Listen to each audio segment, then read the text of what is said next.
L'effet de bokeh, c'est certainement un des effets les plus recherchés dans le domaine de la photographie.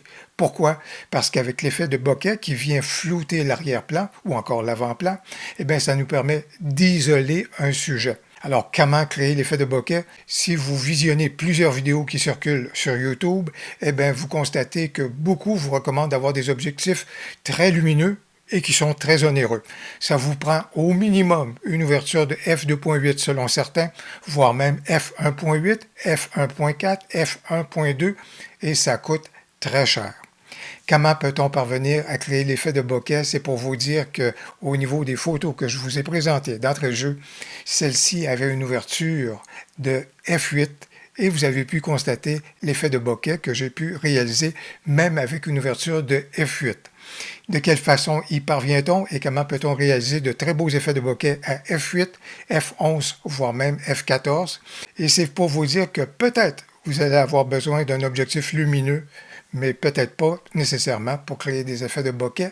Voilà donc ce qu'on va examiner maintenant. Que ce soit dans le domaine de la macrophotographie, de la photo sportive, de la photo animalière, de la photo d'oiseaux, que ce soit également particulièrement au niveau du portrait, on peut rechercher à créer un effet de bokeh. Et qu'est-ce qu'on va rechercher avec notre effet de bokeh? On va chercher à isoler notre sujet, c'est-à-dire créer une distance entre notre sujet et l'avant-plan ou encore l'arrière-plan. Flouter le tout à ce moment-là, ce qui va faire en sorte que notre sujet va ressortir davantage. Je le mentionnais, une bonne façon d'y parvenir, c'est parfois avec des objectifs qui sont très lumineux. Des objectifs qui auront donc de très grandes ouvertures et à ce moment-là, puisque la lumière va rentrer rapidement à l'intérieur donc de notre boîtier avec des ouvertures par exemple de f2.8 ou encore f1.8, f1.4 ou f2 à ce moment-là, ça fait en sorte que l'information va arriver rapidement sur le capteur et il y aura une démarcation qui va se créer entre les différents plans, permettant ainsi, si notre mise au point a été faite sur le sujet, permettant ainsi d'isoler ce dernier. Sauf que l'explication que je viens juste de donner ne tient pas en compte un élément qui est très important et que vous êtes capable de contrôler lorsque vous prenez votre photo et qui pourrait vous permettre de créer l'effet de bokeh à ce moment-là, même si vous n'avez pas un objectif très lumineux. La clé du succès pour créer un effet de bokeh lorsqu'on n'a pas un objectif très lumineux, c'est de pouvoir créer une grande distance entre notre sujet et l'arrière-plan. Plus grande sera la distance, plus grande à ce moment-là sera la possibilité de créer un effet de bokeh.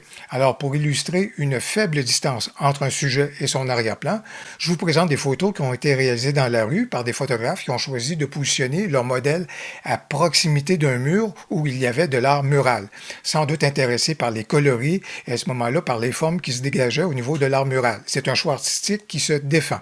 Alors, vous pouvez constater qu'à ce moment-là, on voit à ce moment-là le modèle, mais on a beaucoup de détails justement au niveau de l'art mural, de ce qui est apporté à ce moment-là sur l'arrière-plan. Il n'y a pas vraiment de démarcation entre le sujet et l'arrière-plan. Par contre, si on demandait à ce moment-là à notre sujet de se déplacer vers soi, de prendre une plus grande distance par rapport à l'arrière-plan, on créerait au fur et à mesure un effet de bokeh à ce moment-là. Alors, comment créer mon effet de bokeh avec une ouverture de f8? Deux éléments sont fondamentaux. La première chose, au niveau du choix de mon cadrage, je dois mettre mon sujet de plus en plus en évidence. Ça veut donc dire cadrer de façon plus prononcée sur mon sujet. La deuxième chose à ce moment-là, ça veut également dire augmenter ma distance focale. Alors, initialement, et vous voyez dans les exemples que je suis en train de vous présenter, j'avais donc une distance focale de 28 mm et mon sujet était vraiment cadré de façon quelconque. Plus je me rapproche de mon sujet, en augmentant ma distance focale, en allant jusqu'à 70 mm à ce moment-là, vous voyez de quelle façon je suis capable de créer le flou, mon effet de bokeh. Vous voyez de quelle façon également les détails à l'arrière-plan deviennent de plus en plus flous. Ainsi, on est donc capable de créer l'effet de bokeh en allant vers des distances focales de 70 mm, 85 mm, 100 mm et même davantage. Même si on commence avec des éléments qui sont assez près à ce moment-là au niveau de l'arrière-plan, et par exemple, dans le cas de ce que je vous présente, vous voyez, j'ai fait une mise au point sur la fleur à l'avant-plan, et les autres fleurs sont assez proches à ce moment-là au niveau de l'arrière-plan. Mais à partir du moment que je vais donc si vous voulez augmenter ma distance focale pour me rapprocher de mon sujet. Et regardez, lorsque j'avance à ce moment-là vers mon sujet, regardez, même les éléments qui sont relativement à proximité deviennent donc plus flous et donc à ce moment-là s'estompent au niveau de l'arrière-plan et l'attention est portée davantage donc sur ma fleur sur laquelle j'ai donc fait ma mise au point. Dans le cas de la situation suivante, eh bien, on a à ce moment-là quand même une assez bonne distance avec l'arrière-plan, mais celui-ci est assez visible et on a même des détails donc au niveau de l'arrière-plan. Comment peut-on améliorer la situation et comment peut-on amplifier l'effet de bokeh? Tout simplement en resserrant notre cadrage et en se rapprochant donc de notre sujet.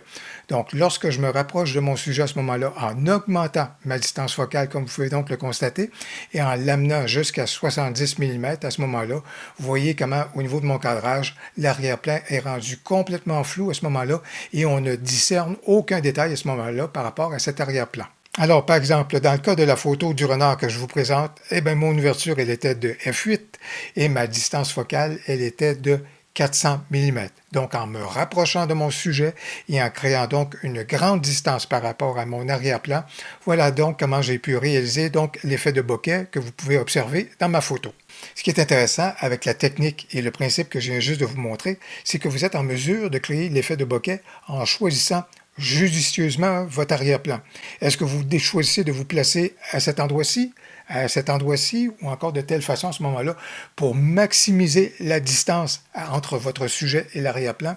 Vous êtes en mesure donc de choisir et de faire donc le cadrage en conséquence. Autre élément également, si jamais vous prenez une photo portrait, vous êtes en mesure de positionner votre modèle et de positionner celui-ci par rapport à l'arrière-plan à ce moment-là, justement pour pouvoir créer et maximiser l'effet de bokeh. Maintenant, si on revient aux objectifs lumineux avec des ouvertures plus généreuses, peut-être qu'il est nécessaire pour vous à ce moment-là d'avoir un tel objectif. Pas nécessairement pour l'effet de bokeh parce qu'on peut y parvenir autrement, comme je viens de le démontrer, mais peut-être que vous avez besoin des ouvertures plus généreuses parce que vous allez travailler en basse lumière.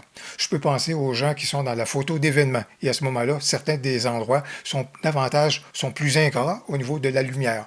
Je peux penser aux photographes qui sont dans le domaine de la photo animalière et qui vont travailler souvent au lever du jour ou encore, si vous voulez, à la brunante, là où est-ce que la lumière n'est pas si généreuse et à ce moment-là, ça veut donc dire qu'on a une grimpée des ISO à ce moment-là qui peut être assez sévère.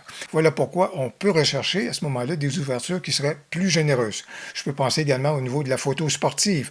Bref, il peut y avoir à ce moment-là, lorsqu'on travaille en basse lumière, et ça peut être la photo spectacle également, il peut y avoir des circonstances qui font en sorte qu'on recherche des ouvertures qui sont plus généreuses pour à ce moment-là aller capter le plus possible la lumière qui est disponible pour nous sans nécessairement grimper les ISO de façon draconienne, mais la recherche d'un bokeh n'est peut-être pas nécessairement impérativement l'une des raisons. Eh bien, j'espère que vous avez apprécié la technique et le principe que je viens juste de vous présenter pour pouvoir créer de très beaux effets de bokeh, même si votre objectif à ce moment-là n'est pas si lumineux. Si vous avez apprécié la vidéo, n'hésitez donc pas à cliquer sur j'aime et faites-moi part dans les commentaires quel est l'objectif avec lequel vous travaillez le plus fréquemment et est-ce que vous êtes capable justement de pouvoir créer des effets de bokeh avec votre objectif? On a bien hâte de vous lire. Au plaisir, à la prochaine.